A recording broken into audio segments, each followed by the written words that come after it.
My parents decided to sell what they thought was my car to fund my sister's self-care vacation and buy her a few expensive gifts because she just got divorced. I'm 26 and drove to my parents' house in my boyfriend Patricia's new SUV.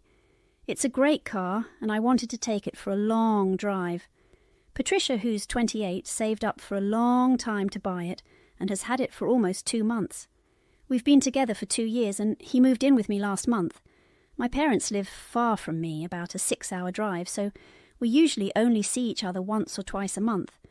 They invited me to stay for a few days because my dad's heart was acting up again. I took the new car after talking to Patricia about it since my old car was in the shop. I didn't tell my parents it was Patricia's car because I didn't think it mattered. When they asked whose car it was, I just said it was mine, not realizing the consequences. On the 4th day of my visit, I returned from meeting a friend to find the car missing. I panicked, thinking it was stolen, but my parents told me they had sold it. I was shocked. They explained that they took photos of the car, sent them to some friends, and found a buyer willing to pay a lot for it.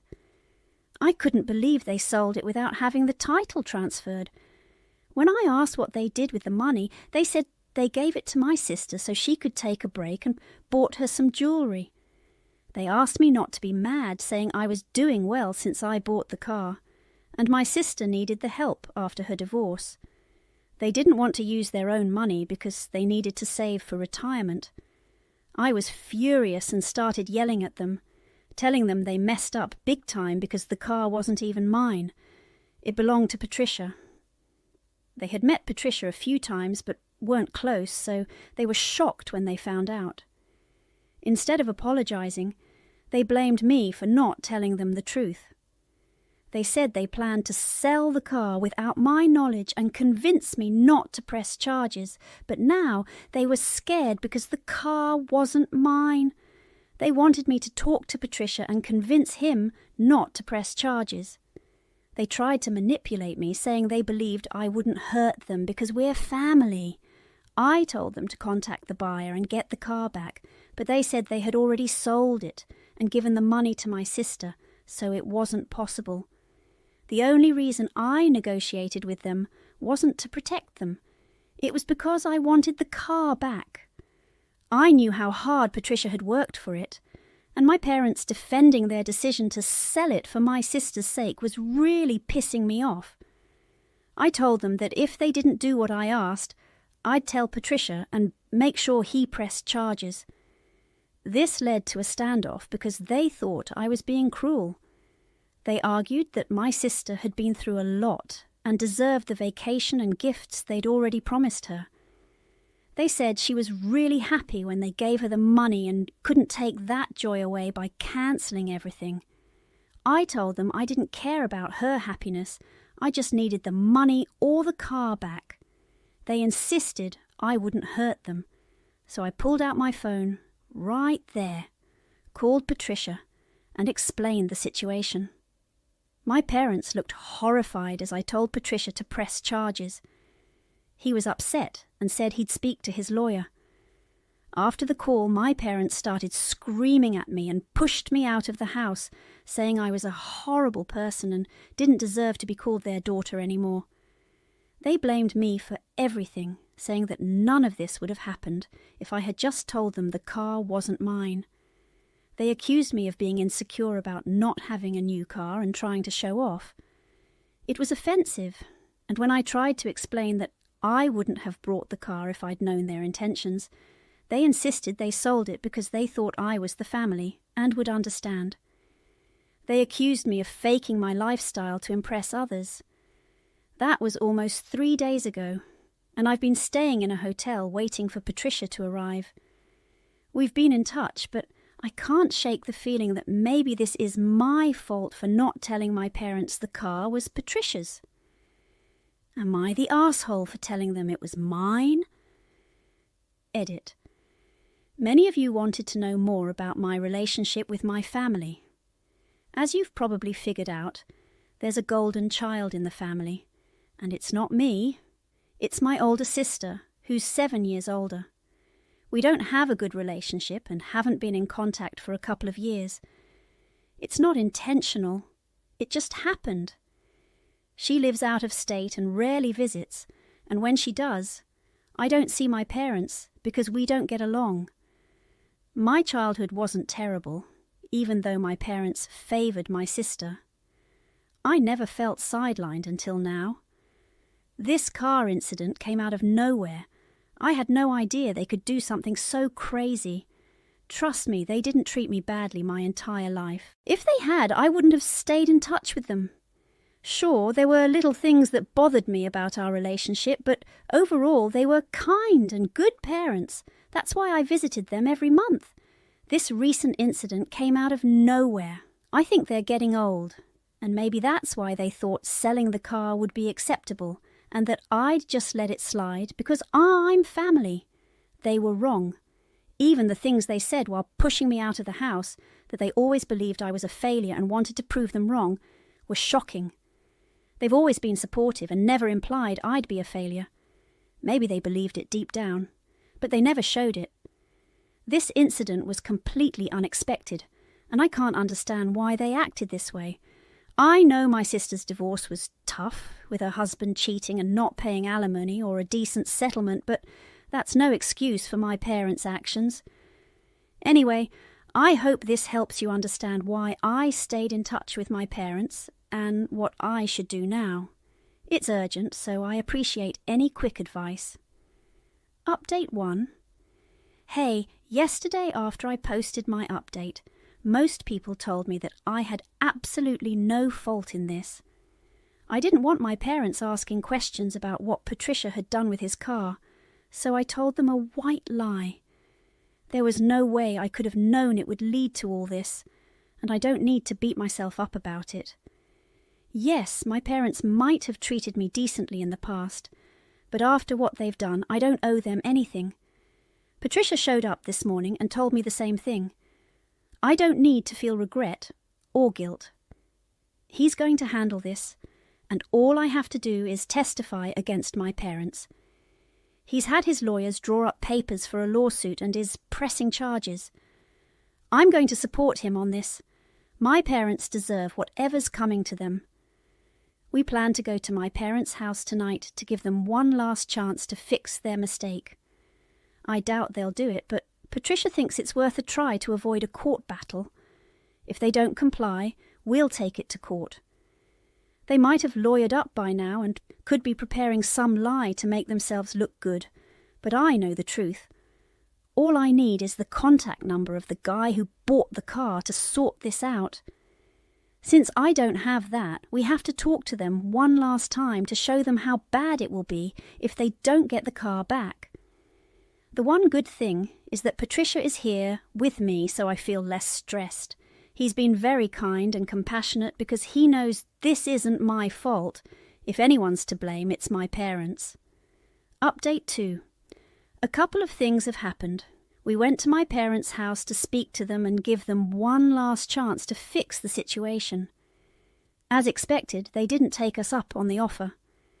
When we rang the doorbell, my dad opened the door and assumed I was there to apologise. It was kind of funny. Patricia explained that we were there to talk about the situation and that he was pressing charges unless they got the car back. My dad got offended and told Patricia he had no right to speak that way on his property and asked us to leave. I stood my ground and told him we weren't going anywhere until he gave us the contact details of the person he sold the car to. We just wanted the car back. We didn't want any trouble for anyone.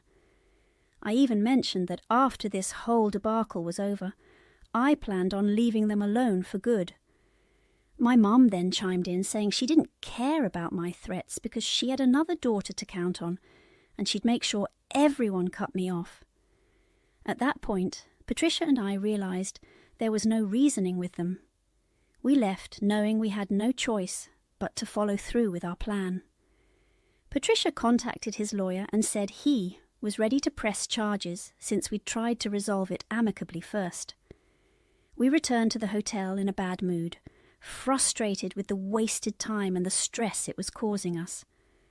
we started discussing possibly demanding settlement money from my parents, along with the car in perfect condition, especially if it had any damages.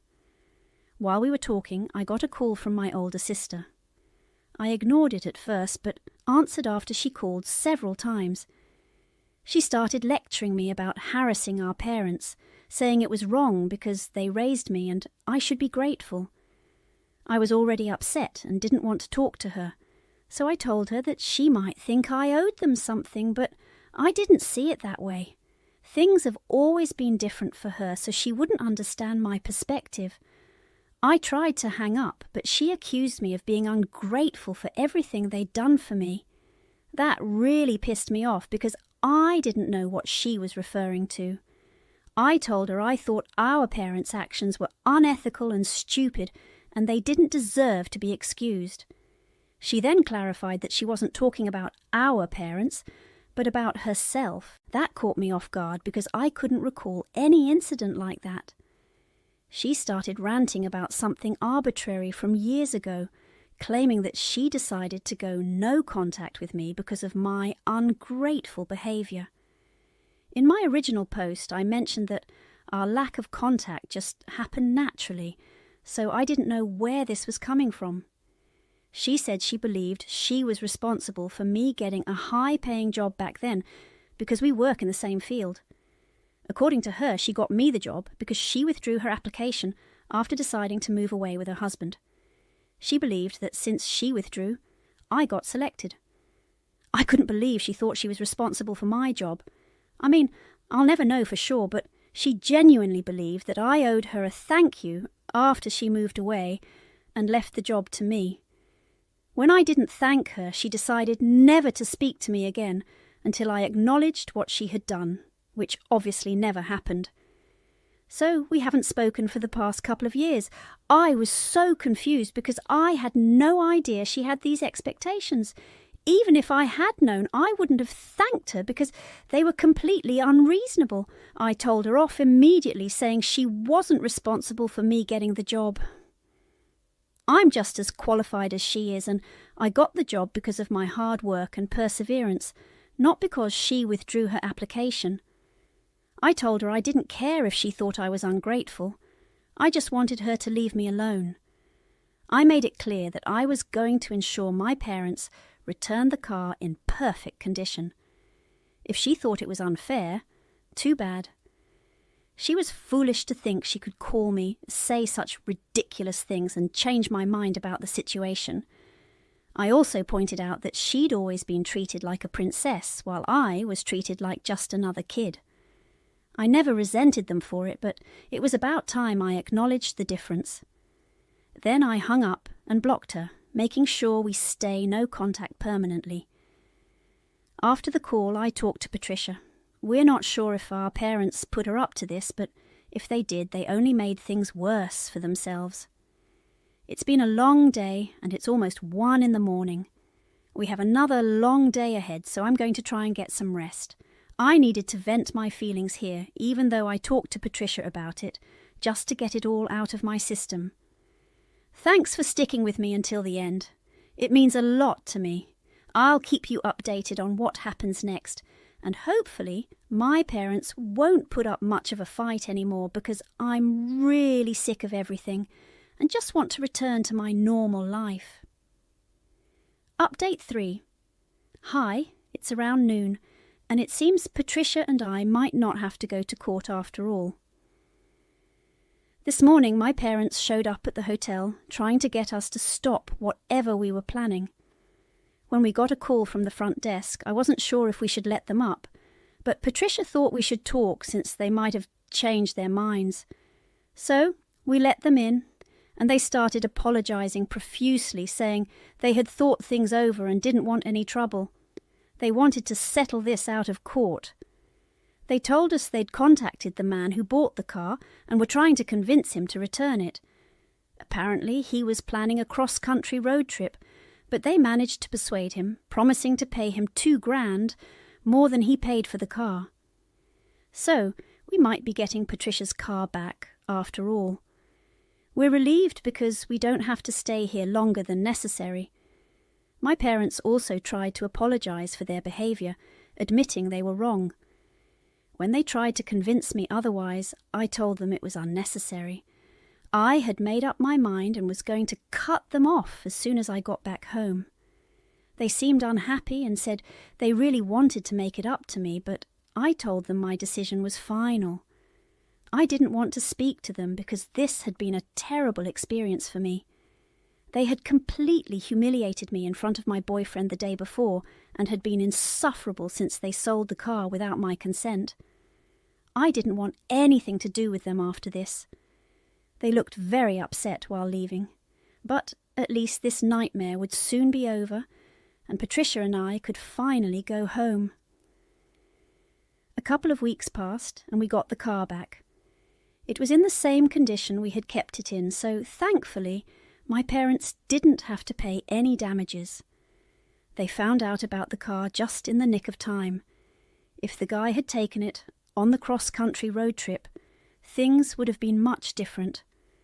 My parents drove the car down to our place and tried to speak to us again to apologize and get me to talk to them. I told them that now the car had been delivered, we had nothing more to discuss. They were really desperate, and I could tell they wanted to continue being part of my life. But Patricia and I made it clear that we didn't want them loitering around our house and made them leave by threatening to call the cops when they said they would stand around until I forgave them. It was their own behavior that changed everything for us, and they needed to realize that. Until they did, nothing would change. That was 2 weeks ago, and recently Patricia proposed to me. We are hosting an engagement party at our place this weekend.